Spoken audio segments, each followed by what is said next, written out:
Ilang mga kaibigang artista at very close nga kay Chris Aquino ang nagbigay ng mensahe sa aktres. Marami kasi ang nakapansin na tila nakikrave si Chris Aquino sa maraming pagkain.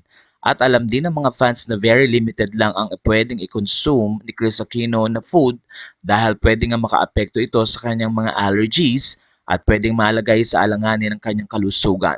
Kaya naman sa isang post ay nag-comment ang kanyang inaanak na si Jenny Miller at doon nga ay naitanong ni Chris kung ano daw ang food na inihanda noon sa kasal ni Jenny Miller na tila kinikrave ni Chris Aquino. Ayon sa kanya, nais niyang matikman muli ito at sana din ay mabigyan ng pagkakataon na makakain siya. Ayon sa comment ni Jenny Miller, praying for you always, Ninang. Jen, how are you? Your wedding feels like a lifetime ago. What was the dish you'd bring for me because I really enjoy it?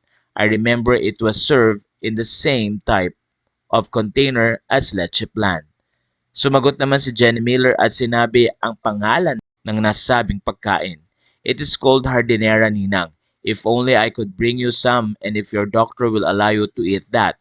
Please get well. I promise to bring you a party package of it because we will celebrate your healing. I miss you and know that you are always in my prayers.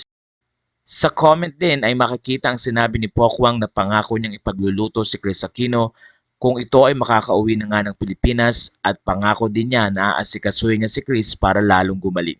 Kaya naman sa puntong ito ay maraming netizen na nagpipray na sana nga daw ay makauwi na ng Pilipinas si Chris para maalagaan ng kanyang mga kapwa-artista at mga kaibigang very close sa nasabing Queen of All Media.